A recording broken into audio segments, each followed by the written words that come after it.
अस्सलाम वालेकुम। हमारा बेसिक कंप्यूटर कोर्स कंटिन्यू है। ये हमारी वीडियो होने वाली है स्टोरेज डिवाइसेस पे। आज हम देखेंगे कि स्टोरेज डिवाइसेस क्या होती हैं, ये किस तरह काम करती हैं, इनका होना हमारे लिए क्यों ज़रूरी होता है, या कौन सी डिवाइस स्लो होती है या कौन सी फास्टर होती है। सब डाउट्स आपके इस वीडियो में क्लियर होने वाले हैं। तो आपने ये वीडियो मुकम्मल देखनी है ताकि आपको समझ में आ जाए। उसके अलावा अगर आपने पिछली वीडियोस नहीं देखी तो वो भी देखिएगा, क्योंकि उससे आपके जो कॉन्सेप्ट्स हैं वो क्लियर हो जाएंगे, आपको इजीली समझ में आ जाएगा। तो हमारे चैनल को भी सब्सक्राइब करके रखिएगा ताकि जो भी हमारी वीडियोस आएंगी नेक्स्ट टाइम वो आपको सबसे पहले मिल सकें। तो शुरू करते हैं अपनी वीडियो को। फर्स्ट ऑफ ऑल हम देखते हैं कि what is storage device. Storage device क्या होती है? A device use to store and retrieve data. मतलब कि स्टोरेज डिवाइस इसलिए ज़रूरी होती है कि वो हमारे डेटा को स्टोर करती है और रिट्राइव करती है। मतलब जब भी हमारा डेटा की हमें ज़रूरत होती है वो हमें फेच करके देती है कंप्यूटर में से। Essential for computers to function. मतलब कि कंप्यूटर के फंक्शनिंग होने के लिए ये ज़रूरी होती हैं, ये लाजमन होती हैं। अगर हमारे पास स्टोरेज डिवाइस ना हो तो हमारा कंप्यूटर हो, चाहे हमारा जो एंड्रॉयड मोबाइल हो या कोई भी हो, तो वो फंक्शन नहीं करेगा। Why is storage important? कि हमारे पास स्टोरेज डिवाइसेस इंपॉर्टेंट क्यों होती हैं? Stores data for future use. मतलब कि हमारा जो डेटा होता है वो फ्यूचर के लिए स्टोर करती है। फ्यूचर में अगर वो काम आता है तो हमारे पास वो स्टोर होता है। Backups important files.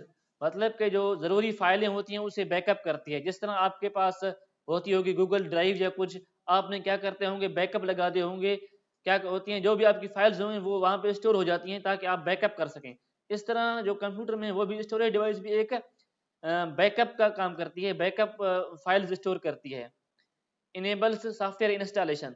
मतलब कि जो भी हम सॉफ्टवेयर इंस्टॉल करते हैं वो उसमें भी काम आती है। वो इस चीज़ को भी इनेबल करती है कि वो सॉफ्टवेयर भी इंस्टॉल हों। अगर वो स्टोरेज डिवाइस ना होती तो हमारे सॉफ्टवेयर भी इंस्टॉल ना होते। चलते हैं नेक्स्ट। फर्स्ट ऑफ ऑल हम देखते हैं हार्ड डिस्क ड्राइव, जिसे हम HDD भी कहते हैं। हाउ इट वर्क्स, ये किस तरह काम करती है ये हम देखने वाले हैं। Uses magnetic disk to store data. ये एक मैग्नेटिक डिस्क को यूज करती है डेटा को स्टोर करने के लिए। ये जो मैग्नेटिक डिस्क आप देख रहे हैं ये लगी होती है इसमें। Read write head moves across the disk to access data. मतलब कि ये रीड और राइट करने के लिए एक हमारे पास हेड लगा होता है जो कि मूव कर रहा होता है। डिस्क मूव कर रही होती है और ये भी मूव कर रहा होता है। जो भी डेटा होता है डिस्क में वो रीड करने के लिए। देखते हैं कि इस HDD के क्या एडवांटेजेस हैं। Large storage capacity. मतलब कि इसमें स्टोरेज कैपेसिटी बहुत ज़्यादा है। ये बहुत कुछ मतलब कि डेटा स्टोरेज कर सकती है एज कम्पेयर टू HDD। अगर आप नेक्स्ट हम एग्जांपल कवर करेंगे उसमें आप देखेंगे जो SSD होती है उसकी कैपेसिटी कम होती है। रिलेटिवली लो कॉस्ट पर गीगाबाइट। मतलब कि पर जीबी के हिसाब से इसकी जो कॉस्ट होती है वो बहुत कम होती है। कुछ इसके डिसएडवांटेजेस भी हैं, वो भी हम कवर कर रहे हैं। Slower access speeds compare to SSDs। मतलब कि इसकी जो एक्सेस टाइम होती है वो स्लो होती है एज कंपेयर टू हमारे पास जो SSDs होती हैं वो फास्टर होती हैं। मोर सस्पेक्टेबल टू फिजिकल डैमेज। मतलब कि इसमें डैमेज का भी खतरा ज़्यादा होता है क्योंकि ये पार्ट्स हैं, इसके मूविंग पार्ट्स हैं। इसलिए जो है ना, हमारे पास डैमेज का भी खतरा बढ़ जाता है इस HDD में। नॉइसर एंड जनरेट्स मोर हीट। मतलब कि ये तो नॉइस पैदा करती है क्योंकि ये मूविंग पार्ट्स हैं इसमें, तो ये नॉइस प्रोड्यूस कर होती है और ये हीट भी ज़्यादा जनरेट करती है। ये मोर जो है ना हीट जनरेट करती है, इसमें ज़्यादा मूविंग पार्ट्स हैं तो ये हीट भी ज़्यादा कर जाती है। नेक्स्ट चलते हैं हम सॉलिड स्टेट ड्राइव, जिसे हम SSD भी कहते हैं। पहले हम देखते हैं क्या मतलब है। हाउ इट वर्क्स, ये किस तरह काम करती है। Uses flash memory to store data. ये फ्लैश मेमोरी को यूज करती है डेटा स्टोर करने के लिए। No moving parts. मतलब में इसमें कोई भी मूविंग पार्ट्स नहीं होता। Making it faster and more reliable, जिससे ये बहुत ज़्यादा फास्टर और रिलायबल हो जाती है। इसके कुछ एडवांटेजेस देखते हैं हम। Much faster read write speed. मतलब कि इसकी रीड और राइट स्पीड बहुत ज़्यादा होती है। Silent and generates less heat. मतलब कि ये साइलेंट होती है, नॉइस वगैरह प्रोड्यूस नहीं करती और जो हीट है वो भी कम पैदा करती है ये। More durable and resistant to shock, मतलब कि ये ज़्यादा रिलायबल होती है, मोर ड्यूरेबल होती है, ये बहुत अरसे तक चल सकती है। और रेजिस्टेंट टू शॉक मतलब इससे कोई शॉक वगैरह भी नहीं होता, क्योंकि जब आप एचडीडी यूज़ कर रहे होते हैं तो कभी वो शॉक वगैरह प्रोड्यूस करती है, वो शॉक कर जाती है, तो ये जो है ना रेजिस्टेंट टू शॉक होती है, मतलब कि शॉक वगैरह प्रोड्यूस नहीं करती। इसके कुछ डिसएडवांटेज भी हैं, वो भी हम कवर कर रहे हैं। हायर कॉस्ट पर गीगाबाइट कंपेयर टू एचडीडीज, मतलब कि इनकी पर जो जीबी होती है, जो कॉस्ट होती है वो इसकी ज़्यादा होती है, पर जीबी कॉस्ट इसकी बहुत ज़्यादा होती है एज कंपेयर टू एचडीडीज जो कि हमारे पास चीप होती हैं। Limited life span due to finite number of write cycles. अच्छा, ये बात अब नोट करने लेनी है कि जो हमारे पास एसएसडी होती है उसके जो लाइफ साइकिल होते हैं, जो हमारे पास रीड राइट साइकिल्स होते हैं ना, वो लिमिटेड होते हैं, उसकी लाइफ स्पेन इसलिए जो है ना वो कम हो जाती है। इसकी वजह से हमारी जो एसएसडी होती है वो ज़्यादा अरसे तक नहीं चल सकती, क्योंकि अगर ज़्यादा आप रीड राइट करेंगे तो इसकी जो आप कह सकते हैं कि लाइफ स्पेन है वो कम हो जाएगा। नेक्स्ट चलते हैं, optical storage devices.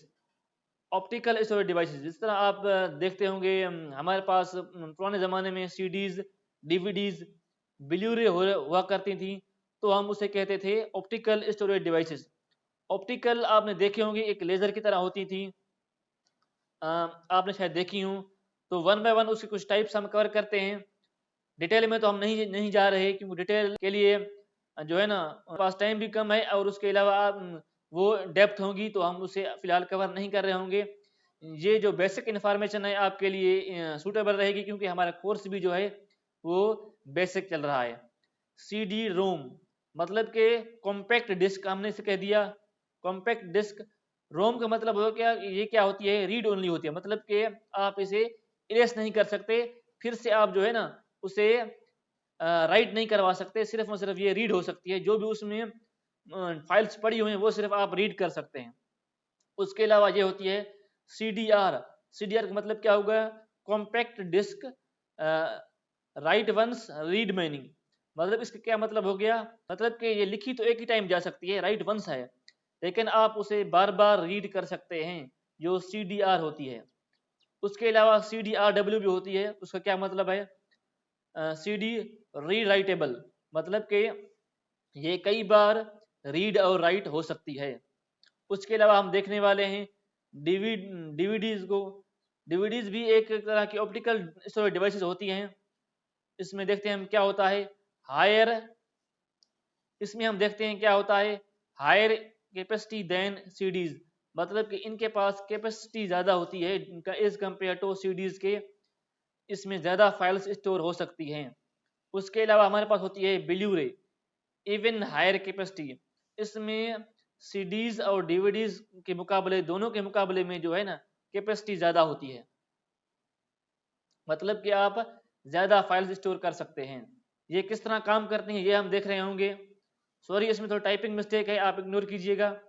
How it works, uses a laser to read and write data on disk, मतलब कि ये एक लेजर टेक्नोलॉजी यूज कर रही होती हैं डेटा को रीड और राइट करने के लिए डिस्क पे। इसके एडवांटेजेस क्या हैं, portable and easy to store, मतलब कि ये पोर्टेबल होती हैं। आपने देखा हो कि पुराने ज़माने में जब हम फिल्म्स वगैरह जो डलवाते थे तो सीडीज में डलवा के आते थे, डीवीडीज में, फिर वो चलाते थे हम, हमारे पास लैपटॉप तो नहीं होते थे, इस वजह से जो है ना ये टेक्नोलॉजी थोड़ी पुरानी है, लेकिन आपके पास ये नॉलेज होना ज़रूरी है। ये डीवीडीज क्या थी, ये पोर्टेबल होती थी, कि हम जिसने भी डीवीडी डाल दी तो फिर हमने क्या है फिल्म वाला देख ली, इस तरह जो है ना बहुत चलता था पहले। एंड इजी टू स्टोर, मतलब ये स्टोर करने के लिए भी इजी होती थी, जहाँ पे आया रख दिया लोगों ने।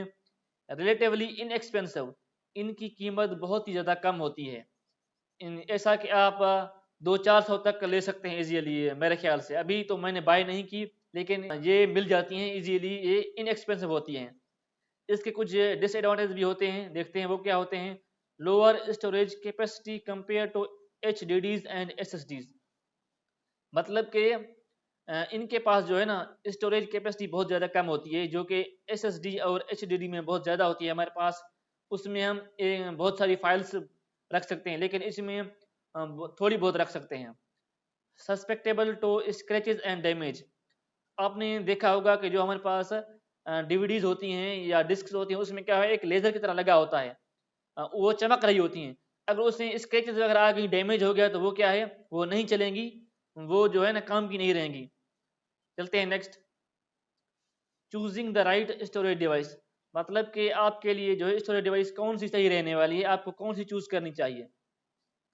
आपने क्या देखना है, आप अपने हिसाब से आपने देखना है स्टोरेज कैपेसिटी, मतलब कि आपको कितनी स्टोरेज कैपेसिटी चाहिए उसके हिसाब से आप कंसिडर करें। स्पीड रिक्वायरमेंट्स, मतलब कि आपको कितनी स्पीड चाहिए। अगर आप ज़्यादा फास्ट नहीं करना चाहते कि अपने पीसी को या लैपटॉप को, तो जो है आपके लिए एचडीडी सही रहने वाली है। इसके अलावा बजट हम देखने वाले हैं। जो हमारे पास एचडीडीज होती हैं वो क्या होती हैं, कुछ सस्ती होती हैं। जो हमारे पास एसएसडीज होती हैं वो क्या होती हैं, थोड़ी बहुत महंगी होती हैं। उसके अलावा पोर्टेबिलिटी आप देख सकते हैं कि आपको कौन कौन सी जो है ना स्टोरेज डिवाइस चाहिए, चाहे आपको सीडी चाहिए, डीवीडी चाहिए या एचडीडी चाहिए, कौन सी चाहिए। पोर्टेबिलिटी के हिसाब से भी आप कंसिडर कर सकते हैं। उसके अलावा आ जाती है ड्यूरेबिलिटी, मतलब कि वो कितने अर्से तक चलेगी, ये भी आपने देखना है। कॉमन यूज केसेस थोड़ा बहुत मैं बता देता हूँ कि ये किस तरह रहेगा।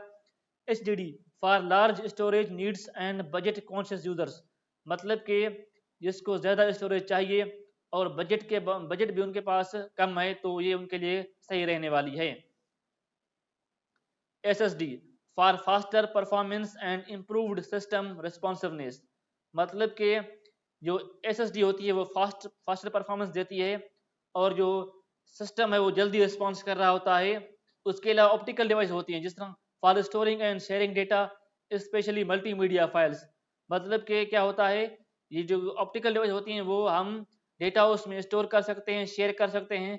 खास तौर पर जो हमारे पास मल्टीमीडिया फाइल्स होती हैं, सॉन्ग्स होते हैं या कोई और चीज़ हो सकती है, तो हम क्या करते हैं, एक दूसरे को शेयर करते हैं। तो हमारे लिए ऑप्टिकल डिवाइसेस इजी रहने वाली हैं। तो ये था आज का हमारा लेक्चर। उम्मीद है आपको जो है वो समझ आ गया होगा। अगर समझ आ गया है तो वीडियो को लाइक कीजिएगा और चैनल को भी सब्सक्राइब कीजिएगा, क्योंकि हमारे चैनल पे जो है ना कंप्यूटर रिलेटेड जो भी बेसिक कंप्यूटर कोर्स है वो भी चल रही होगी। उसके अलावा टिप्स ट्रिक्स हम सब इस पे अपलोड कर रहे होंगे। तो ये आपके लिए फ़ायदेमंद रहेगा। Thank you very much.